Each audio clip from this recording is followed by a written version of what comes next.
Students, today our topic is subset. Subset क्या होते हैं देखिए, कल हमने पढ़ा था सबसेट्स। सेट्स क्या होते हैं? अगर हम ऐसी कलेक्शन जो वेल डिफाइंड हो, जिनको एलिमेंट को हम देखकर सुनकर बता सकें कि हमारी कलेक्शन में है या नहीं, उनको सेट बोलते हैं। और सेट को कैसे रिप्रेजेंट करते हैं हम? या तो रोस्टर मेथड से। रोस्टर मेथड क्या होता है कि इसमें सभी एलिमेंट्स को हम लिखते हैं, जैसे 1 2 3 एंड सो। और ये होता है प्रॉपर्टी मेथड। प्रॉपर्टी मेथड में क्या करते हैं हम? सभी एलिमेंट को लिखने की बजाय उनकी जो कॉमन प्रॉपर्टी है वो डिफाइन कर देते हैं। उसके बाद हमने स्टडी की थी सेट को लिखने के लिए कैपिटल लेटर यूज करते हैं, जैसे ए बी एक्स वाई, और जो एलिमेंट है वो स्मॉल लेटर यूज करते हैं।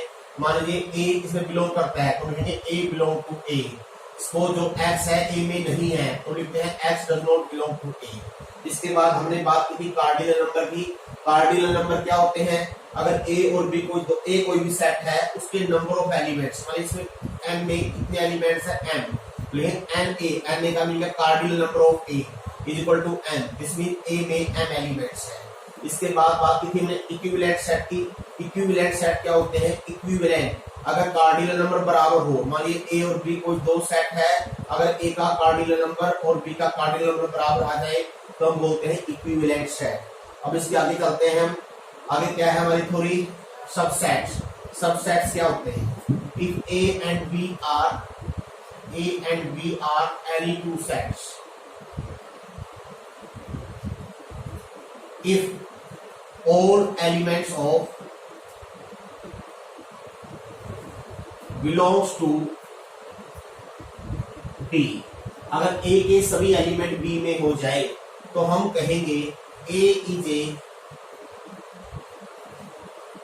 subset of B। और इसको लिखने का भी एक तरीका है, we write like this, A will be notation for subset। और बहुत आसानी से याद करने के लिए आप लिखते हैं ना A is a less than equal to B, क्योंकि अगर राइट वाली साइड बड़ी होती है तो लेस देन इक्वल टू वाला निशान आता है।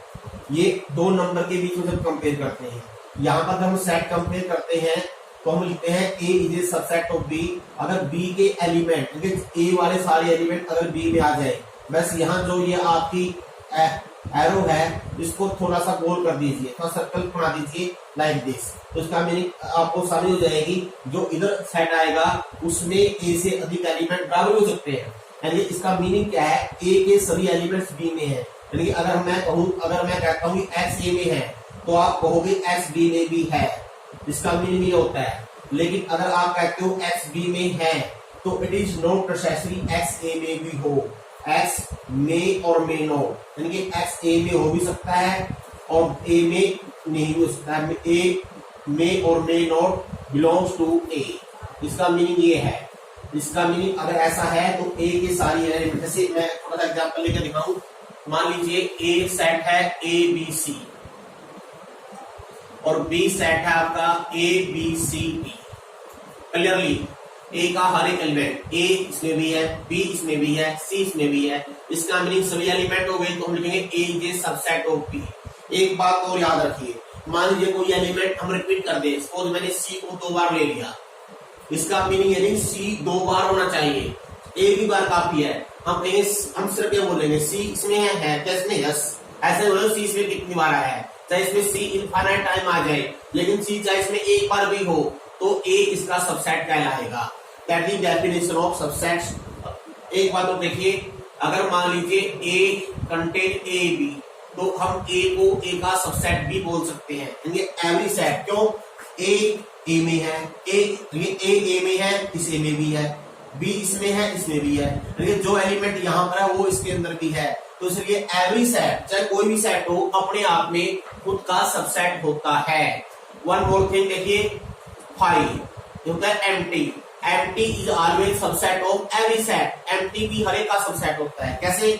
हम कहेंगे 5 के सभी एलिमेंट ए में हो, इसका मीनिंग क्या ऐसा कोई एलिमेंट उल्टा हो चुका, क्या ऐसा कोई एलिमेंट है जो 5 में तो है इसमें नहीं है? नहीं है। लेकिन 5 में ऐसा कोई एलिमेंट नहीं है जो 5 में हो ए में ना हो, इसका मीनिंग 5 बिकम ए सबसेट। अब इसमें 2 नोटेशन यूज हो रहे हैं देखिए, लेकिन अगर खाली ये नोटेशन यूज हो उसको बोलते हैं प्रॉपर सबसेट। लेकिन प्रॉपर कब आता है? जैसे हम लिखते हैं a less than equal to b, इसका मीनिंग क्या होता है, या तो a b के बराबर है या लेस देन है। लेकिन अगर हम ये लिखते हैं a लेस देन b, तो only one possibility a must be less than b, ऐसे ही प्रॉपर नोटेशन यूज होगा। अगर हम लिखें a is a proper subset of b, proper तभी लिखेंगे जब a के सारे एलिमेंट b में तो हो, लेकिन b में a से अधिक भी एलिमेंट हो, जो a में है उनसे अलावा और कुछ हो, यानी कि all the elements of a must belong to b, और कम से कम एक एलिमेंट a से एक्स्ट्रा हो। जैसे कि ये एग्जांपल लिखा हुआ है, आप a is a subset of b ऐसे भी लिख सकते हो इस क्वेश्चन में, या ऐसे भी लिख सकते हो। लेकिन याद रखिए ये तभी लिखा जाएगा जब आप श्योर हो कि b में a के अलावा भी कुछ और है, a के सारे एलिमेंट तो है और उनके अलावा कुछ और भी है। तो it is the definition of the subsets. अब इसके बाद जो बारी आती है आपकी सुपरसेट। सुपरसेट क्या हो जाएगा, सुपरसेट इसमें उल्टा हो जाएगा। अगर A contains all the elements of B, अगर A में B के सारे एलिमेंट हो तो A become superset of B, बस नोटेशन बदल जाएगा। जैसे अगर A B से बड़ा है तो हम ऐसे लिखते हैं ना, बस इसका मीनिंग क्या है, इसमें इसके सारे एलिमेंट है। ऐसे लिखा हुआ है तो इसका मीनिंग ये सारे एलिमेंट इसमें है, इस ऐसे लिखा हुआ है तो इसका इसके सारे एलिमेंट इसके है, बस नोटेशन का नाम अलग है। अगर ये निशान लगाया हुआ है तो बोलते हैं A is subset of B, अगर ये निशान लगाया हुआ है तो बोलते हैं A is superset of B। बस इसकी ज्यादा इंपॉर्टेंस नहीं है, हम सबसेट को लेकर आगे चलेंगे। अब इसके बाद हम बारी आती है आपकी पावर सेट की। What is power set? Power set क्या होता है? If A is any set, तो पावर सेट को हम लिखते हैं PA से। PA क्या है? PA पावर सेट, ये भी एक सेट है, ये सेट, लेकिन सेट किसका? सेट ऑफ ऑल सबसेट्स, किसके? A के, यानी A के जितने भी सबसेट्स हैं उनका द्वारा सेट बना लें। जैसे मान लीजिए एग्जांपल देते हैं हम, सपोज A में है 1 2, अब ऐसे कितने सबसेट्स हैं जो A के सबसेट्स हैं? देखिए 5 A का सबसेट है, यस। अगर हम अकेला 1 ले लें, ये भी A का सबसेट है, यस। 2 को लेकर सेट बना दे, ये भी सबसेट है, और 1 2 लेके बना दे, ये भी सबसेट है। इसका मीनिंग 5, ये सारे इसके सबसेट है। लेकिन अगर मैं इनको एक सेट के रूप में बंद कर दूं ऐसे, अब ये इसके बन गए एलिमेंट, यानी कि जो इस ब्रैकेट के अंदर है वो इसके लिए एलिमेंट है, लेकिन सेपरेटली इसके लिए सबसेट है, और इसको हम लिखते हैं, बोलते हैं power set. That is power set. Power set mean subset का सेट, किसी सेट के सबसेट का सेट। याद रखिए जो इसका एलिमेंट है, अगर हम वर्बली कहें, अगर मान लीजिए B is a element of PA, यानी जो इसका एलिमेंट होगा वो B का एक सबसेट होगा हमेशा। जो जैसे CR 1 देखिए, ये चीज देखिए, इसके लिए क्या है, ये बिलोंग करता है, इसका एलिमेंट है। लेकिन जो आपको पता होगा नोटेशन क्या है, बिलोंग। बिलोंग कब यूज करते हैं? जब लेफ्ट हैंड वाली चीज इसका एक मेंबर हो, इसके अंदर आ जाए। जैसे A बिलोंग टू A, अब इसका मीनिंग A इसी रूप में A के अंदर है, तो ये वैल्यू इसी रूप में इसके अंदर है तो बिलोंग आएगा। लेकिन अगर हम यहाँ A लिख दें तो अब ये बिलोंग नहीं आएगा, लेकिन यहाँ ऐसा नहीं लिखा जाएगा, ऐसा लिखा जाएगा क्या? सबसेट ऑफ A, यहाँ पर ये लिखा जाएगा। अच्छा, इस आगे बढ़ने से पहले एक और चीज देखिए, नंबर ऑफ सबसेट्स। कितने सबसेट्स बन सकते हैं? अगर मान लीजिए एक सेट में सिर्फ एक ही एलिमेंट है, इसके कितने सबसेट्स बनेंगे? एक 5 और एक खुद ही बन जाएगा ये।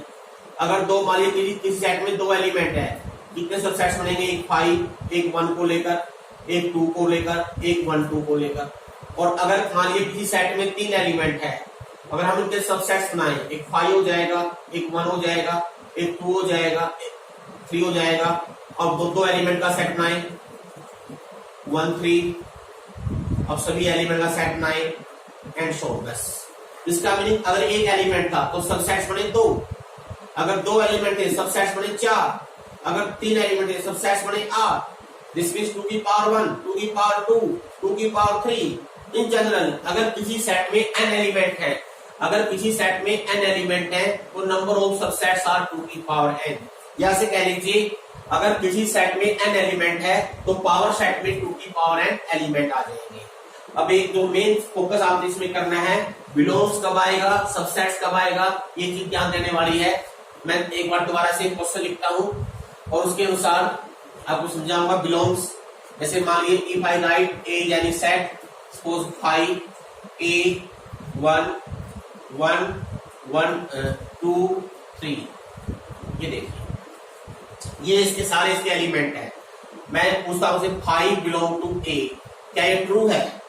बिलोंग्स याद रखिए, पहले बिलोंग्स कब आता है, जब ये वैल्यू एज इट इज इसके अंदर हो तो बिलोंग्स सही है। तो देखिए 5 बिलोंग्स टू ए, हम देखें क्या ए में ये चीज है, यही इसका मीनिंग ये ट्रू है। अब एक जो देखिए 5 क्या होता है, 5 इज आल्सो एम्प्टी सेट, यानी कि 5 इज आल्सो ए सबसेट, यानी 5 हमेशा हर एक का सबसेट होता है, ये तो हमेशा ट्रू होता है। 5 ये सबसेट ऑफ ए, ये भी ट्रू है, यहां पर ये दोनों ट्रू है। अब देखिए अगर मैं लिखूं A belong does not A belongs to A, yes A इसमें एज इट इज है, ये भी ट्रू है। Now write down A belong to A, अब देखिए बिलोंग्स आ गया, हम देखेंगे इसी रूप में जैसे लिखा हुआ है, इसी तरह से नो का नो, इसी साइज में इसी रूप में, ये इसमें है नहीं है, इसका मीनिंग ये फाल्स हो गया। क्यों फाल्स हो गया? अब बारी आती है सबसेट्स की, यानी ये नोटेशन कब आता है, ये नोटेशन कब आएगा? पहली चीज तो ये नोटेशन तब आएगा जब दोनों तरफ सेट है, अगर दोनों तरफ सेट नहीं है ये नोटेशन कभी नहीं आएगा। और दूसरी चीज, इस वाले के लेफ्ट हैंड वाले के अंदर के सारे एलिमेंट इसमें आ जाए। जैसे मैं एक एग्जांपल लेके जाता हूं, सपोज मैंने लिखा ये दिया ए, बीच में है नोटेशन सबसेट वाला, अगर ये ब्रैकेट लगा दी तो सबसेट बन गया, यस दोनों सबसेट है, सही सबसेट है, यस। अब देखते हैं इस सेट के अंदर का एलिमेंट क्या 1, क्या इसमें 1 है, ये रहा, ये करेक्ट है। अगर मान लीजिए मैं लिखता हूं 2 3 लाइक दिस, अब देखिए ये सेट है, यस ये भी सेट है, ठीक, ये नोटेशन सही है। अब देखिए इसके अंदर जो बिलोंग करते हैं वो इसमें है 2, यस ये रहा, 3 ये रहा, यहाँ पर ये भी ठीक है। तो समझ में आ गई बात आपको? अब देखिए चलो देखिए मैंने ये लिखा ये इसका सबसेट है, अब ये इसमें बिलोंग भी करता है, यानी इसके लिए दोनों बातें सही हैं, यानी इस चीज के लिए क्योंकि बिलोंग्स है तो ये वाली चीज इसमें इस रूप में है, तो यहाँ पर ये दोनों ट्रू है, यहाँ पर ये भी ट्रू है। और देखिए एग्जांपल मान लीजिए मैं लिख दूं 2 और यहाँ दो बिलोंग्स टू ए, अब ये करेक्ट हो गया, इनकरेक्ट क्यों हो गया? बिलोंग्स है और ये एज इट इज इसी रूप में नहीं है, लेकिन क्यों नहीं है? क्योंकि ये सेट है और ये इस रूप में नहीं है, इसके अंदर वाली चीज है, ये फाल्स हो गया। तो आपको आज इस बारे में क्लैरिटी हो गई होगी कि belongs, subset, does not belong, subset, does not subset कब आएगा। अब इसके बाद जो रियल नंबर के सेट्स हैं, now set of real number, ये वैसे हम आपके इनइक्वालिटी वाले चैप्टर में डिस्कस भी कर चुके हैं, सबसेट्स ऑफ रियल नंबर। अब तक आपने यहाँ देखा होगा हमने जो ब्रैकेट यूज किया है वो ये वाली यूज की है, लेकिन जो रियल नंबर के सेट्स हैं उनको हम इंटरवल के द्वारा रिप्रेजेंट करते हैं, इंटरवल के द्वारा रिप्रेजेंट करते हैं। और इंटरवल कैसे होते हैं? एक होता है क्लोज इंटरवल, एक होता है ओपन इंटरवल और एक होता है सेमी क्लोज या सेमी ओपन। वैसे हम पहले भी डिस्कस कर चुके हैं ये, या सेमी ओपन या सेमी क्लोज। अब इनका मीनिंग क्या होता है देखिए, जैसे मान लीजिए ये आपके रियल नंबर लाइन है, सपोज ये वैल्यू 1 है, यहाँ पर 2 है। अगर आपको लिखना होगी 1 से 2 तक की सभी रियल वैल्यूज, अब रियल वैल्यूज क्या है? 1 से 2 तक तो इनफाइनाइट है। मान लो किसी ने लिख दिया 1 और फिर 1.1 लिख दिया, फिर 1.2 लिख दिया, लेकिन इससे सारी वैल्यू कवर नहीं होगी। और 1 से लेकर 1.1 के बीच में भी इनफाइनाइट वैल्यूज हैं, तो इनको हम ऐसे लिखेंगे, इस ब्रैकेट के द्वारा हम इनको रिप्रेजेंट नहीं कर सकते। इस ब्रैकेट के द्वारा रिप्रेजेंट करने का मीनिंग क्या होता है? जो वैल्यू लिखी हुई है सिर्फ वही है, इनके बीच की कोई वैल्यू नहीं है। तो इसका मीनिंग क्या होगा? इनको हम जो ब्रैकेट यूज करते हैं उनको बोलते हैं इंटरवल। वैसे क्लोज इंटरवल का मीनिंग क्या होता है? 1 से 2, ये क्लोज ब्रैकेट है, इसका मीनिंग 1 भी इंक्लूड है, यानी ऐसी रियल वैल्यूज जो 1 से बड़ी हो, 2 से छोटी हो, including 1 and 2। Close interval use करते हैं 1 से 2 लाइक दिस, ये जो दिया जो 1 से 2 के बीच में वैल्यूज हो लेकिन 1 और 2 इंक्लूड नहीं हो। सेमी ओपन सेमी क्लोज का मीनिंग क्या होता है? एक तरफ क्लोज एक तरफ ओपन। जैसे मान लीजिए इस तरफ क्लोज है इस तरफ ओपन है, तो 1 इंक्लूड है 2 इंक्लूड नहीं है। अगर सपोज कीजिए ऐसे लिखा हुआ है तो इसका मीनिंग 2 इंक्लूड है 1 इंक्लूड नहीं है। तो इस जो रियल नंबर के सेट्स हैं उनको हम इंटरवल के द्वारा रिप्रेजेंट कर सकते हैं लाइक वाइज। इसके बाद हम बात करते हैं, बात आती है कंपेरेबल सेट्स। कंपेरेबल सेट क्या होते हैं? हम किन्हीं दो सेट को कंपेयर कर सकते हैं। If any one set is a subset of other set, if A is a subset of B, या दोनों में से कोई भी एक बात हो, ए या तो बी का सबसेट हो या बी ए का सबसेट हो, तो हम कह सकते हैं A and B are comparable. लेकिन इक्वल कब होते हैं? इक्वल सेट यानी ए बराबर बी कब होगा? ये दोनों बातें हो जाए, ए बी का सबसेट, यहाँ बीच में एंड आ जाएगा, बी ए का सबसेट, यानी जो एलिमेंट ए में है वो बी में हो जाए और जो एलिमेंट बी में है वो ए में हो जाए, तो हम यूज करते हैं इक्वल सेट्स। अब जैसे हम एक दो एग्जांपल लेके दिखाते हैं आपको। एक एग्जांपल है, एग्जांपल नंबर 8 है like this, A contains A B C D, B contains A B C, C contain A B D. अब क्वेश्चन क्या है? फाइंड और सेट एक्स। एक्स सेट का है क्या हो जिसमें पहला पार्ट देखिए, x is a subset of B, proper subset of B, और x is also a proper subset of C. ऐसे कितने एक्स बन सकते हैं जो बी के भी सबसेट हो, सी के भी सबसेट हो। इसका मीनिंग क्या है? सिंपल सा मीनिंग क्या है? बी और सी में कॉमन एलिमेंट हो क्या है? बी और सी में कॉमन एलिमेंट है ए बी सी। इसका मीनिंग ए बी सी को लेकर अगर हम कोई सेट बनाए वो सारे प्रॉपर सबसेट बन जाएंगे। जैसे कैसे? देखिए, सॉरी बी और सी बी और सी में कॉमन देखना है, बी और सी में कॉमन बी है, तो इसका मीनिंग क्या करोगे? पहले एक्स क्या लोगे? 5 तो हमेशा ही का सबसेट होता है, एक्स की वैल्यू 5 हो सकती है या बी को लेकर, बस। These are the two answers which are the proper subset of B and C. तो ये पार्ट था, ये एक एग्जांपल और देखिए।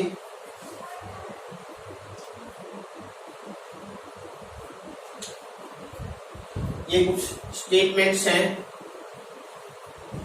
इन स्टेटमेंट को ध्यान से देखिए और ट्रू फॉल्स का है आप लोगों को, तो क्या ये पॉसिबल है या नहीं है। फर्स्ट स्टेटमेंट देखिए, कुछ स्टेटमेंट्स करते हैं हम। X belong to A and A belong to B, then X belong to B. क्या ये सही है? क्या ऐसा हो सकता है हमेशा? यानी एक्स ए का मेंबर हो, ए बी का मेंबर हो, क्या एक्स हमेशा बी का मेंबर होगा? नो, बिग फॉल्स, ऐसा जरूरी नहीं है। कैसे? देखिए, अभी थोड़ा एग्जांपल लेते हैं। मान लीजिए मैं ए ले लू 1 6 और इफ आई टेक बी, सी है, क्लियरली जो 1 है वो ए में बिलोंग करता है और जो ए है, ए क्या है? ये भी बी का मेंबर हो गया, बिलोंग टू बी है। लेकिन जो 1 है, 1 इसमें इसी रूप में नहीं है, 1 के रूप में 1 बी में नहीं है, it is not belong to B. इसका मीनिंग ये फॉल्स है, ऐसा जरूरी नहीं है हमेशा हो। एक और देखिए, second, A is a proper subset of B, B is a proper subset of C, A is a proper subset of C. क्या ये हमेशा सही होगा? यस, ये हमेशा ट्रू होगा, ये ऑलवेज ट्रू। ये दोनों गिवन है, तो ये उससे लाइक है। अगर आप ध्यान दो, अगर आप इनक्वालिटी से कंपेयर करोगे, अगर ए लेस देन बी है, बी लेस देन सी है, तो आपको प्रूव करना आसान हो जाएगा इससे कंपेयर करोगे। और आप जानते हो अगर 3 नंबर ए बी सी ऐसे हो, ए बी से लेस देन है, बी सी से लेस देन है, तो हम जानते हैं ए सी से लेस देन होता है। तो इसका मीनिंग क्या हुआ? अगर ए बी का प्रॉपर सबसेट है, बी सी का प्रॉपर सबसेट है, तो ए हमेशा सी का प्रॉपर सबसेट होगा। It is always true. लेकिन अगर जो ट्रू है उसको प्रूव कैसे करते हैं? एक सिंपल सा प्रूफ देखिए। प्रूव कैसे करना है? आपने प्रूव क्या करना है? ए सी का सबसेट है, यानी ए सी का प्रॉपर सबसेट है। ए सी का सबसेट कब होगा? जब ए के सारे एलिमेंट सी में आ जाएंगे। अब इसका सिंपल तरीका क्या होता है, अगर आपने कोई एक सेट दूसरे का सबसेट प्रूव करना हो, आप कोई भी आर्बिट्रेरी एलिमेंट ले लीजिए। मान लीजिए मैंने एक्स ए में ले लिया, एक्स क्योंकि आर्बिट्रेरी है, अगर मैं प्रूव कर दूं एक्स सी में भी है, तो इसका मीनिंग होता है ए के सारे एलिमेंट सी में हो जाएंगे। कैसे प्रूव करेगा, देखिए एक्स अगर ए में है, अब क्योंकि ए क्या है, बी का सबसेट है, अगर एक्स ए में है तो ऑब्वियसली एक्स बी में भी होगा, जो ए के सारे एलिमेंट बी में है। अब सिमिलरली जो बी है वो सी का सबसेट है, इसका मीनिंग जो एलिमेंट बी में है वो सी में भी आ जाए। तो इसका मीनिंग क्या हुआ, ए के सारे एलिमेंट सी में आ गए, तो हम कह सकते हैं A is a proper subset of C. ये इसी स्टेटमेंट को जनरली प्रूव करने का तरीका होता है। अगर कोई फॉल्स है, आप उसके लिए कोई काउंटर एग्जांपल दीजिए, फॉल्स था मैंने काउंटर एग्जांपल दे दिया। अगर कोई सही हो उसके लिए आपने जनरली प्रूव करना है। एक एग्जांपल देखिए, two finite sets have m and n element, दो सेट है, एक में m एलिमेंट है, दूसरे में n एलिमेंट है। If number of subsets of first set is 56 more than total number of subsets of other set, find the values of m and n। यानी कि दो सेट है जिसके एलिमेंट m और n है, इसके नंबर ऑफ सबसेट इससे 56 अधिक है। हम जानते हैं अगर किसी सेट में m एलिमेंट हो, नंबर ऑफ सबसेट्स होते हैं 2 की पावर m, इसमें n एलिमेंट है, सबसेट बढ़ गए 2 की पावर n। अब इसके एलिमेंट इससे 56 है, अधिक है, इसका भी इन दोनों का डिफरेंस 56 हो गया।